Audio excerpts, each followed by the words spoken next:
Assalamualaikum warahmatullahi wabarakatuh. Ensiklopedia Al-Fatih kembali ke hadapan Anda untuk berbagi info Islami. Semoga menginspirasi aktivitas Anda hari ini. Dan jangan lupa klik tombol subscribe dan aktifkan notifikasi tombol lonceng agar tidak tertinggal berita terbaru dari Ensiklopedia Al-Fatih.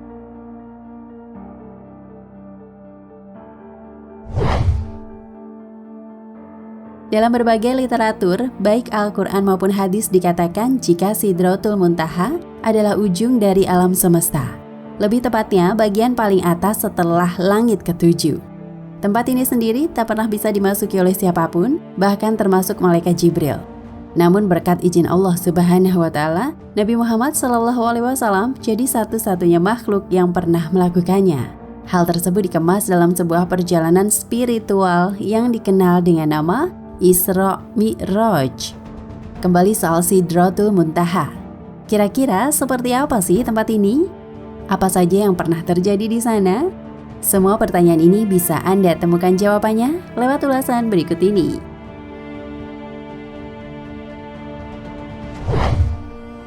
Satu, bentuk Sidratul Muntaha ternyata adalah sebuah pohon. Mendengar kata Sidratul Muntaha, kita pastinya akan membayangkan sebuah tempat yang luar biasa dan tidak bisa dideskripsikan. Mungkin memang seperti itu. Tapi dalam berbagai hadis, Rasul cukup jelas mengatakan bagaimana bentuk dari tempat yang satu ini. Ya, Sidratul Muntaha adalah sebuah tempat yang berbentuk seperti pohon bidara atau dalam bahasa Arabnya adalah sidroh. Soal detail, Rasul tak mengatakan hal tersebut dengan cukup jelas. Hanya saja beliau mengungkapkan jika tempat ini sangatlah indah. Dari Anas bin Malik, Rasul Shallallahu Alaihi Wasallam bersabda, "Ketika aku dimi'rajkan ke langit ketujuh, aku diajak ke Sidratul Muntaha. Ketika pohon ini diliputi perintah Allah, dia berubah. Tidak ada seorang pun manusia yang mampu menggambarkannya karena sangat indah."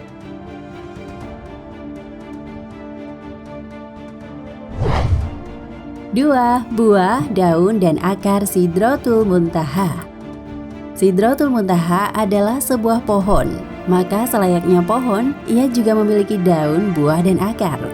Hal ini juga tersirat dalam sebuah hadis. Aku melihat Sidratul Muntaha di langit ketujuh. Buahnya seperti kendi daerah Hajar, dan daunnya seperti telinga gajah. Dari akarnya keluar 2 sungai luar dan 2 sungai dalam. Kemudian aku bertanya, "Wahai Jibril, apakah keduanya ini?" Dia menjawab, "Adapun 2 yang di dalam itu ada di surga, sedangkan 2 yang di luar itu adalah Nil dan Eufrat." Tentang daun Sidratul Muntaha, ada juga riwayat yang menyebutkan kalau banyaknya daun di sana jumlahnya sama dengan bilangan makhluk yang Allah ciptakan. Dari penjelasan ini makin terbayang seperti apa Sidratul Muntaha, meskipun tetap saja terlalu susah sebenarnya kalau diimajinasikan.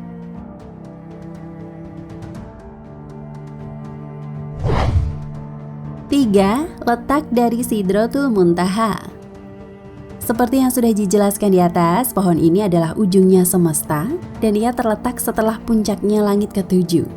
Hal ini juga ditegaskan oleh sebuah riwayat dari Ibnu Mas'ud dari Rasul Shallallahu Alaihi Wasallam yang mengatakan bahwa Sidratul Muntaha adalah pangkal dari semua yang naik. Dari sini bisa disimpulkan jika pohon ini terletak di sebuah tempat yang sangat tinggi. Tak hanya itu, Sidratul Muntaha juga dikatakan sangat berdekatan dengan surga. Hal ini dijelaskan di surat An-Najm ayat 12 hingga 18. Makin jelas bagaimana gambaran Sidratul Muntaha. Dan setelah mengetahui ini, harusnya kita makin kagum dan takjub dengan kebesaran Allah Subhanahu wa Ta'ala.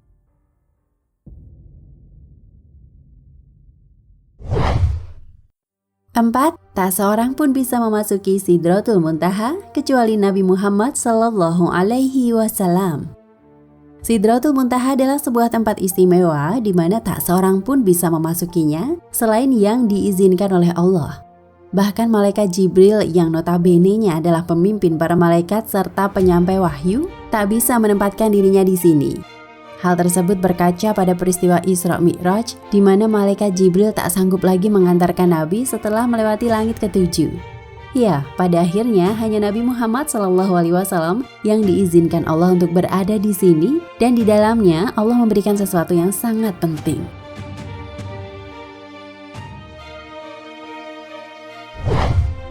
5. Hal-hal yang pernah terjadi di Sidratul Muntaha. Setidaknya ada 2 hal besar yang pernah terjadi di tempat ini. Pertama adalah momen ketika Nabi Muhammad SAW melihat Allah Subhanahu wa Ta'ala secara langsung. Namun di sini Rasul melihat wujud Allah dalam bentuk cahaya.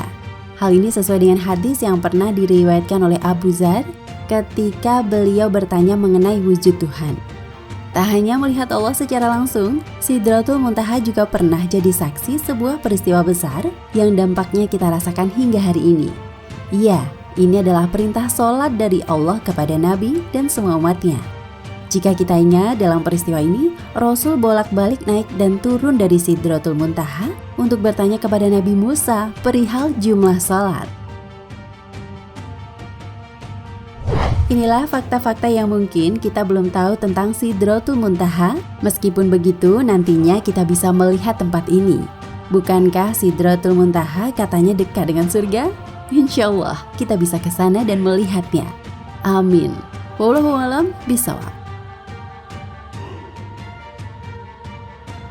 Nah, pemirsa Ensiklopedia Al-Fatih, sampai di sini perjumpaan kita kali ini. Semoga menginspirasi.